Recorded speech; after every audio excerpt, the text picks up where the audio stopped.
Good afternoon, everyone, and welcome. My name is Ellie Weisenberg Kelly, and I am the Manager of Public Programs at the Pocantico Center of the Rockefeller Brothers Fund. The Pocantico Center is located in Tarrytown, New York, just 20 miles north of New York City. It's home to Kikit, the historic Rockefeller estate overlooking the Hudson River and built in 1913 by John D. Rockefeller. Today, the Pocantico Center serves as a conference center and a community resource, offering public access as a museum, as well as offering a wide variety of arts and culture programming and an artist residency program.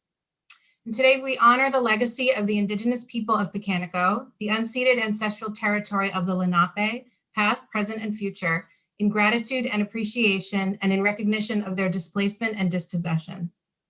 While Pocantico is currently closed due to the pandemic, we're so happy to be able to connect with audiences from all over the world today through our virtual platforms. And thank you all for joining us today. And please feel free to write in the chat where you're joining us from so we can see where you are today. I want to thank my colleagues at the RBF for helping to make today's Q&A possible. Judy Clark, Executive Director of the Pocantico Center, Regina Cregan, Director of Conferences and Administration, R.A. Klickstein, Communications Associate and Digital Specialist, and Jess Ranestad at VentureCom for her technical assistance. And we also want to thank the Iconic Houses Network, Daco Momo, and the National Trust for their help in promoting today's event. And hopefully you've had a chance to watch the 2 videos that we posted online featuring the history and restoration of the Marcel Breuer House, highlighting its architecture, art, and furnishings. And you've brought your questions. I can see a lot of them in the Q&A already. For our speakers today, Kimberly Miller and Katrina London, who were the hosts of those videos. Kimberly Miller is an architect and the managing director of Greenrock Corporation, which oversees the security and maintenance of the buildings and grounds at the Pocantico Center. She was closely involved in the restoration of the Breuer House. Katrina London is the manager of collections and curatorial projects at Pocantico, where she stewards the conservation and care of Pocantico's art collections, conducts curatorial research, and organizes exhibitions and educational programs. A little background on the Breuer House: it was first showcased at the Museum of Modern Art's House in the Museum Garden exhibition in 1949 and was brought to Pocantico in 1950 to serve as a guest house for the Rockefeller family. Today, the Rockefeller Brothers Fund hosts artists in residence at the Breuer House, serving artists supported through the fund's Culpeper Arts and Culture program. And today's Q&A is really all about you. It's going to be led by all of you in the audience, and we invite you to start typing your questions, as you already are, for Kimberly and or Katrina into the Q&A. And please use the upvote or the like or the thumbs up function if you see a question that you'd like answered, so we can get to the most burning topics in the time that we have today. And if you have a question that we're not able to get to today, please email us. We'll do our best to get you an answer. And we are recording today's Q&A and we'll be posting it online soon. So let's get started. I'm going to kick it over to Katrina and Kimberly to get going. Katrina and Kim, if you could both answer this one. What is your favorite work or works of art, furniture, and or architectural feature in the house? Thank you. Thank you, Ellie, and thank you everyone for being here, and thanks for inviting me. I would say it's hard to pick one feature of the house, but my favorite feature, I think, would be the handrail, the rope handrail going up to the master bedroom. And let's see if I can share my screen.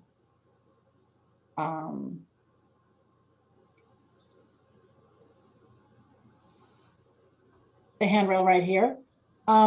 It's unexpected, and it's a little bit whimsical, and it gives it a little bit more of a delicate feel as a contrast to the heaviness of some of the architecture and the stone and the wood.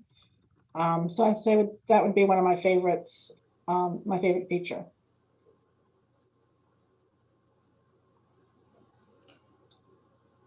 Thanks, Kim. And thank you everyone for joining us this afternoon.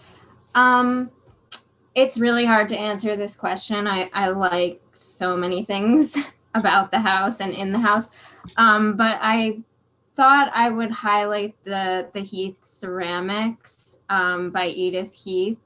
They're really beautiful, just very utilitarian.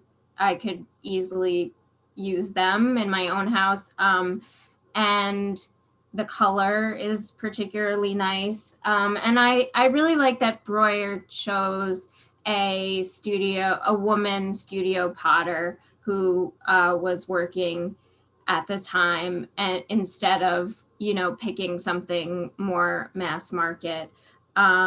So that was one highlight. The other thing I love, which I don't know if we have a photo of, is the ebony and lucite door handles in the house. I think, do.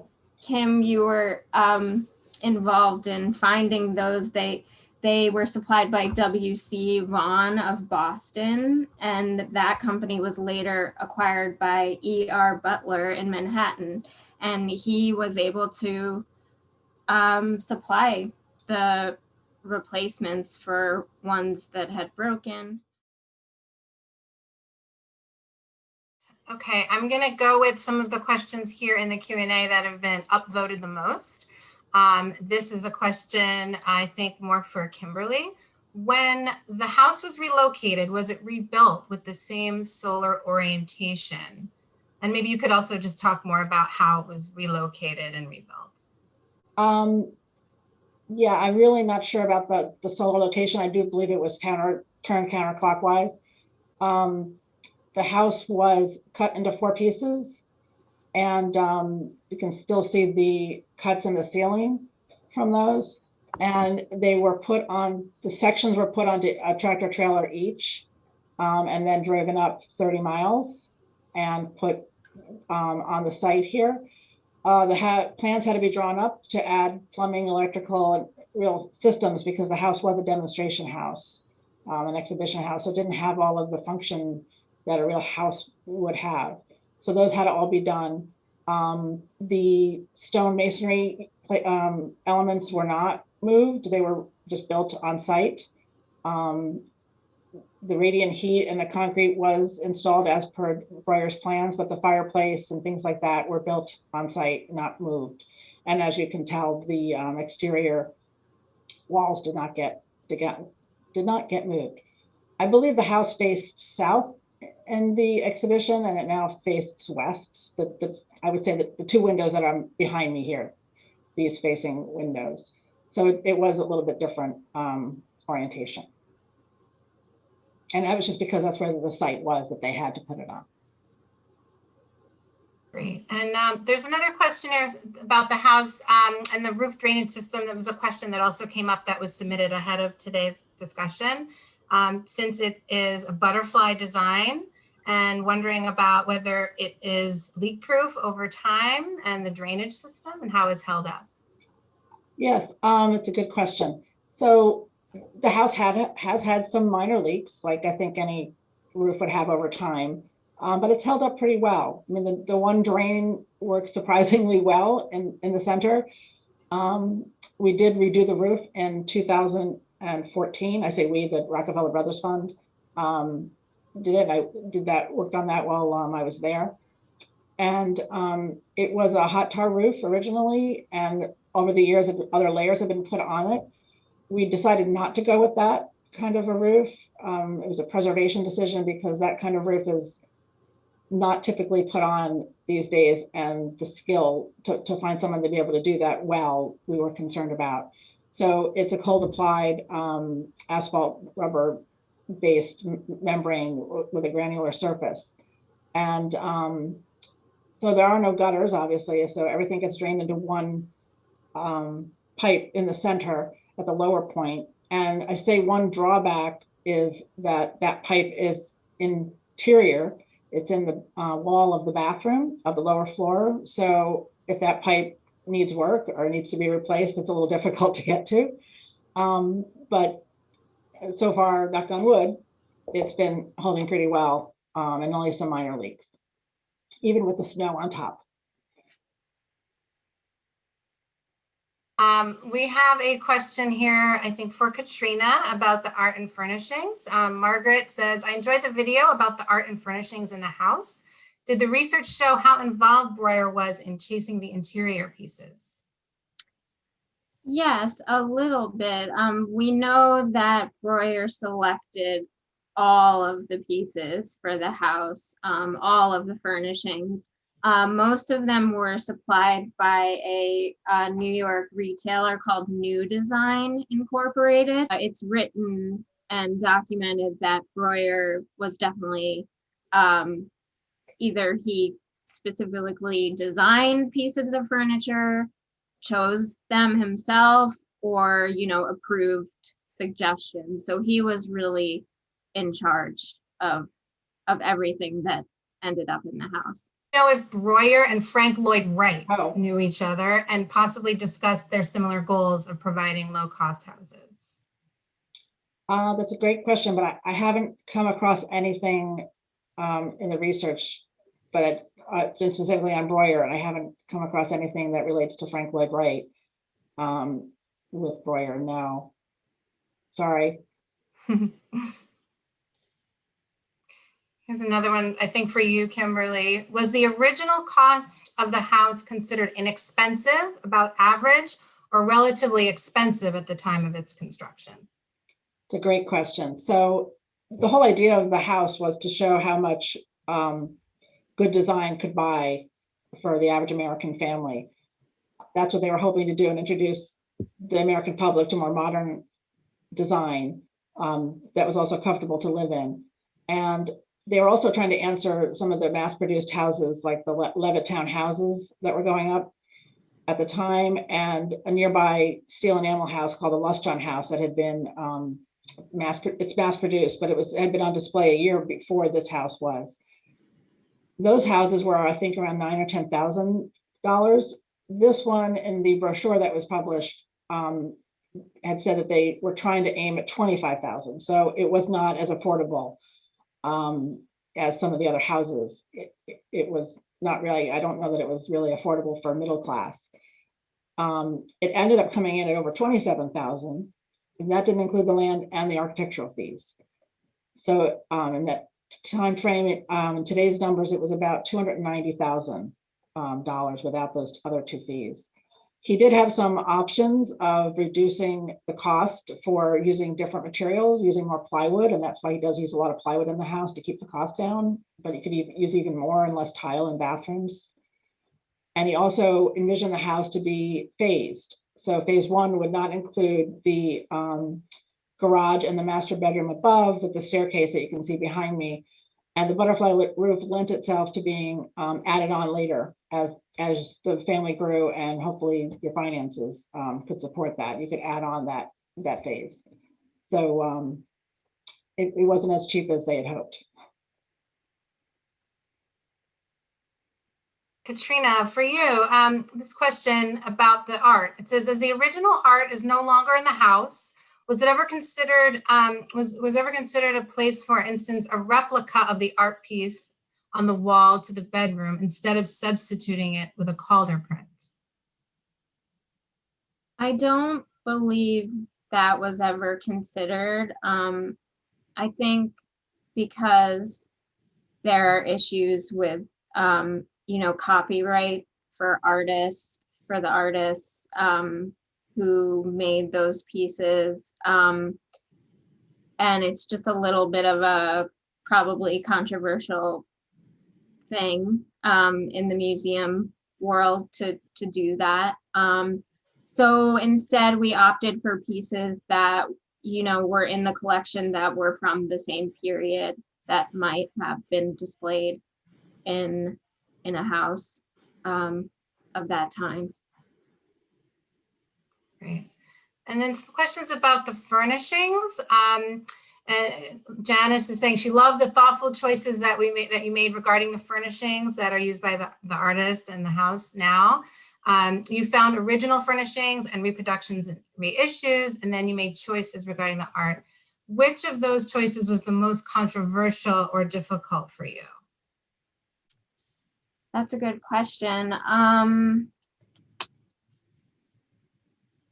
I'm not sure. I don't think anything was particularly controversial. I mean, we had the list of the pieces. The MoMA archives had, you know, the inventory of the house, so it was pretty clear cut, just based on what we could acquire. Just a comment and a question about the variety of chair styles by various architects. Did the family have a favorite or a preference, or just enjoy all the various styles? I don't know. I can't say for sure. I don't think we have a record of that. Kimberly, I have a question from someone that was submitted a question ahead of time. How does this Breuer house relate to the 19,000 square foot Allen Frank house designed by Gropius and Breuer in 1939, 1940? Yeah, I'm not that familiar with the Frank house as much as I am with this house, obviously, but the Frank house had a cantilever stair. I think it was the first time that Breuer had used that cantilever stair that we have here at the Breuer house, and it was almost in a lot of his residential projects after the Frank house. And, you know, I think both were thought of as total works of art in which they integrated the architecture and the landscape and the furniture. Breuer designed most of the furniture in the Frank house, and a lot of the accessories and doorknobs and light switches. Some of the things were only custom for the Frank house. And as as Katrina just said, in the Breuer house, he didn't design all the furniture, but he curated it and he selected all of it very carefully and placed it. They're almost like elements within the design, the way he positioned the chairs in the living room and to kind of control, the flow. And so I think both of them were just real total works of art, the way they incorporated the landscape elements as well. Obviously, the difference is this is much smaller at 1,900 square feet. And it's also different. The Frank house was for people who had wealthier clients. And this was, for a middle class and looking at trying to be affordable for the middle class. Question for you, Kimberly. Has there ever been a decision on bringing back the two low walls in the garden and also bring back the original landscaping? Yeah, we have thought about it. It's been talked about, but never really seriously planned. So, the house is used as a residence for the residency program that the Rockefeller Brothers have. And the, it's a nonprofit foundation, so we have to use the funds, wisely, and really goes to a lot of the preservation of the buildings on site. So something like that would be additive is kind of lower on the priority list.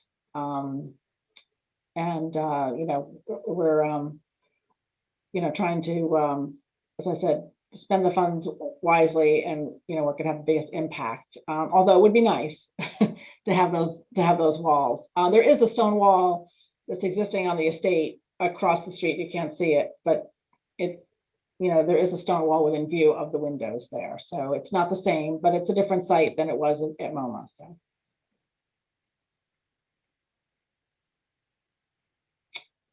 Oh. Sorry. Katrina, do you want to talk about who's responsible for cleaning, gardening, and maintenance? That was a question that was submitted ahead of time. Sure.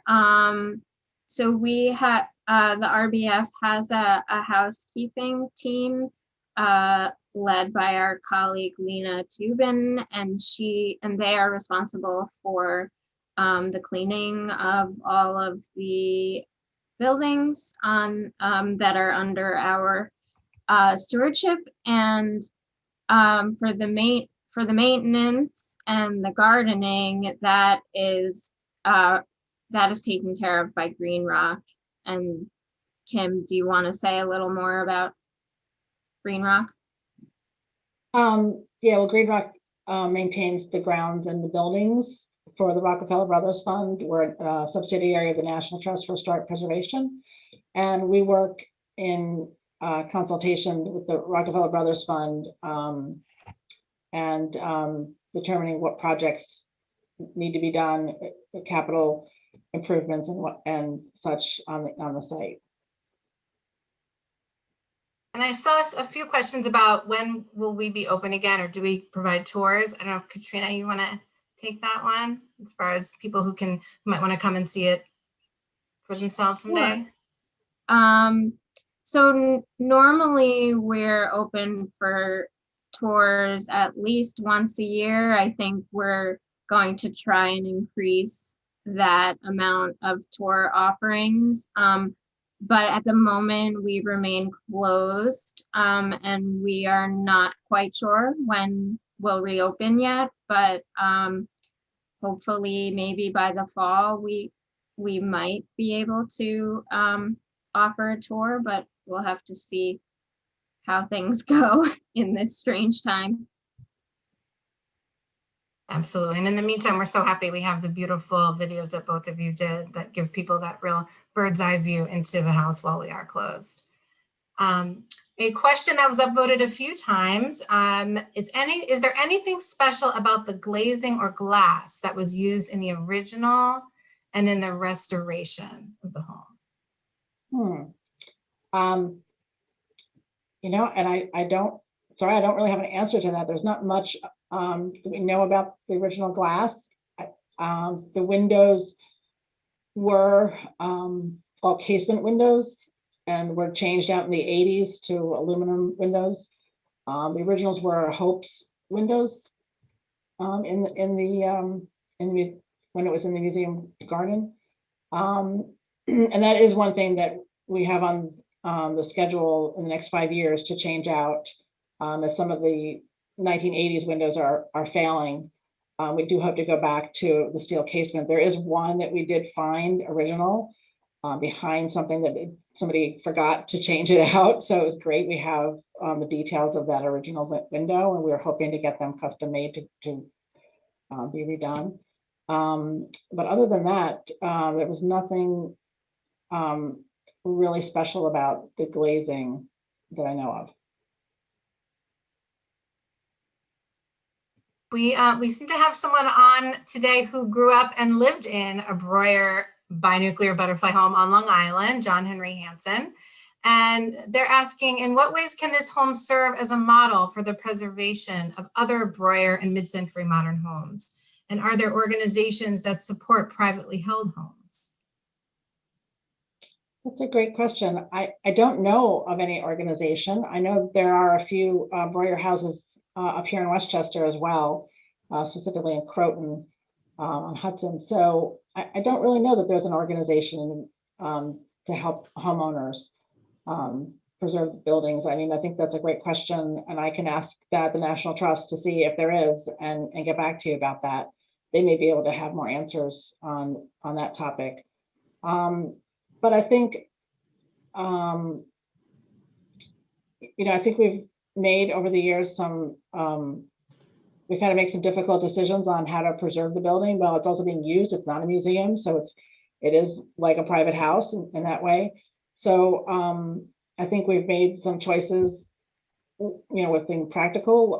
One being the downstairs bathroom, Breuer had specified all plywood for the walls, and being in a house that is being used, that didn't seem like it would hold up. So we used the glass tile that was being used in the upper bathroom, and we brought that downstairs. So using the same material that was used elsewhere in the house, we tried to make those decisions.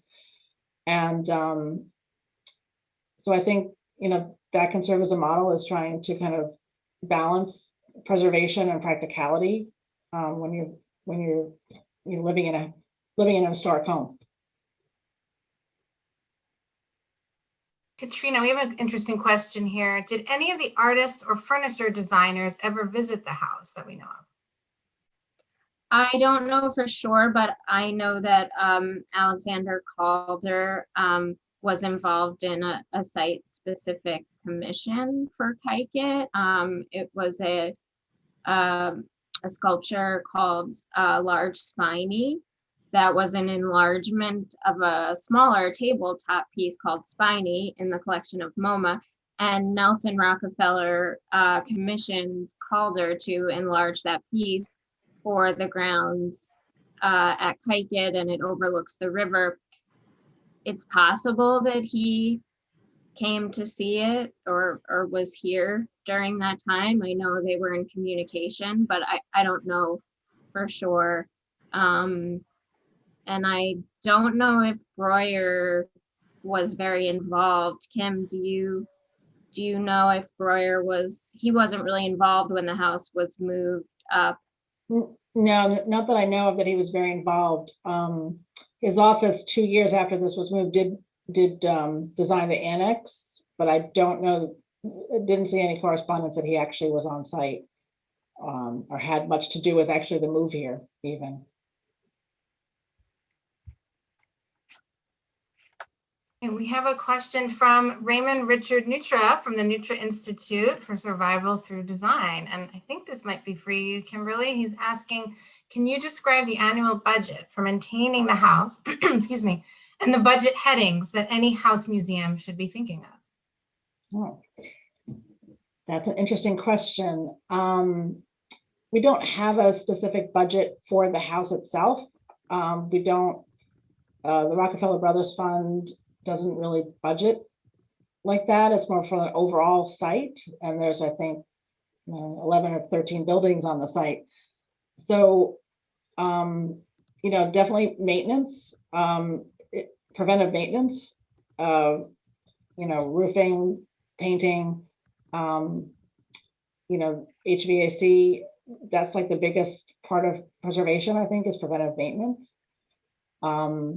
And that's something that's, we do every year as needed, but the gutters are cleaned every year. We end up doing some kind of painting on the house every year, probably. But as far as how much we spend, it depends on capital needs throughout the estate and what has priorities. We don't really target each building with a certain amount. Do you consider the Bauhaus style, is it still considered modern or contemporary? And if not, what has replaced it as modern or contemporary? Okay. Well, I'm not an expert on Bauhaus or modernist design.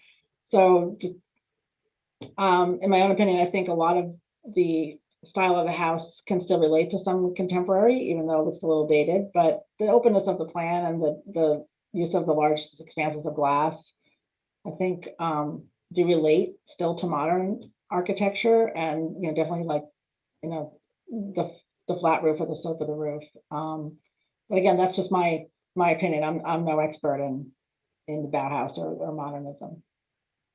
And just add on to it a little bit, I think that this house at the time it was built was definitely considered contemporary and really at the forefront of modern design. But I think that now it's very much mid-century modern style, and contemporary architecture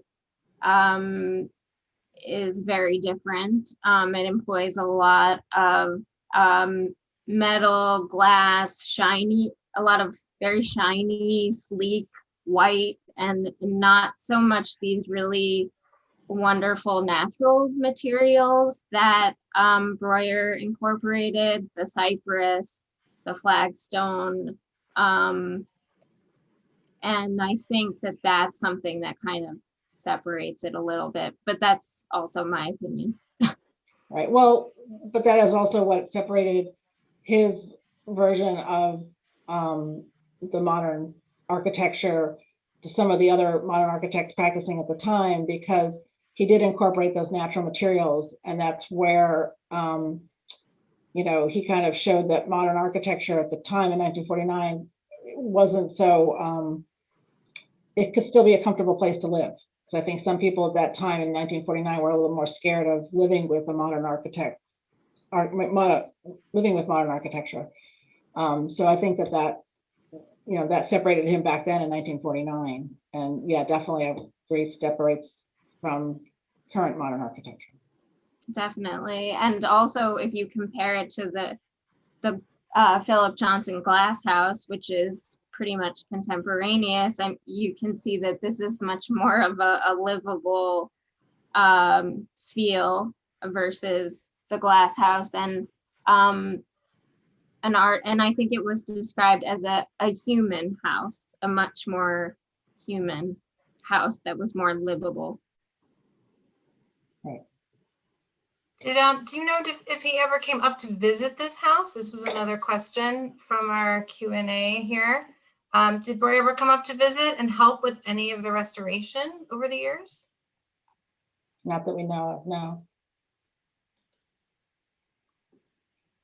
Question about the furniture, maybe for you, Katrina.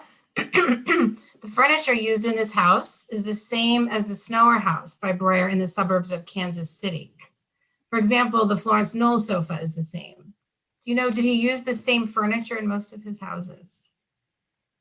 I don't know that for sure. I think my research on this has really focused mostly on this house, but I know that he did tend to work with the same set of designers. A lot of them had been to the Bauhaus, or they were in this circle of designers at the time. A lot of them were also shown by MoMA in their Good Design exhibition.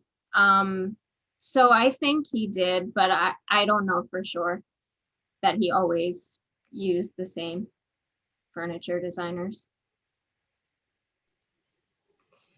Regarding the Rockefellers' use of the house, we mentioned earlier that it had been used as a guest house. Do you know if the children ever used the playroom or used it in that capacity? Did the family use it themselves aside from as a guest house? I don't think so. I think most of the people who lived here were adults. There might have been some that had older children. I don't really know. The first person to live here was Winthrop Rockefeller, and it was just him. So I'm really not sure through the years who else has lived in the house. It's a question that kind of puts a modern spin on the home that came in ahead of time, ahead of today. The current pandemic has put enormous pressure on domestic life, with people spending time at home more than ever before. How do you think the Breuer House's bi-nuclear design and function would hold up if there was a family living there today? Well, I think it would hold up pretty well, as long as you only have maybe one or two children, because it is only 1,900 square feet. But I think the openness of the house makes it feel more spacious, and its connection with the large windows and all the doors. I think there's 6 of them that go out to the outside. I think makes you feel less closed in. So it would help a lot during this pandemic when you all have to stay inside. There are 2 bedrooms on the so-called children's wing that have built-in desks and are more traditional bedrooms with doors. I think problematic would be the master bedroom with no door. But again, that whole wing from the so-called children's wing, there's a door to the playroom that can be shut and the utility room. So you could kind of close off if you had, like we do now, Zoom calls and going on in different parts of the house. You can do that. And I think just the spaciousness of the house would work well. I think the kitchen's a bit small, so that might be a little bit tough, but I don't know, Katrina, did you? Yeah, I agree. I think the house works well. The only issue might be slight lack of privacy, as you said, in the master bedroom. But I agree about the large windows kind of connecting you the flow from inside to outside, and it's just a really beautiful view of the landscape out of those windows, and I think it's really nice to I would love to work in there right now during the pandemic. Yeah, I can relate. I agree. Were there any curatorial, this is an interesting question, any curatorial or other communication with Russell Wright since he was working on or at Manitoga, which is just north of us in Garrison, New York, at a similar time? Not that I know of. Kim, did you Not have that any? No, not that I've seen Yeah. either. That's another, it's a really wonderful house though, the Manitoga, and it's another one that I think uses some of those natural materials, but in a really modern way for the time. And But no, we haven't specifically been in touch with them, and I don't know historically if there was a connection there. Here's an interesting question. How influenced was Breuer by American ranch house design and ranch house designs subsequent to Breuer? That is a good question. I don't really know that ranch design. I think it came after this house, more in the 50s, 60s. And I would say, going back to what I said before about the the openness, not so much the bedroom to the living room, but at least the living room and the dining room being a little bit more open. Most of what he did, was on one floor. So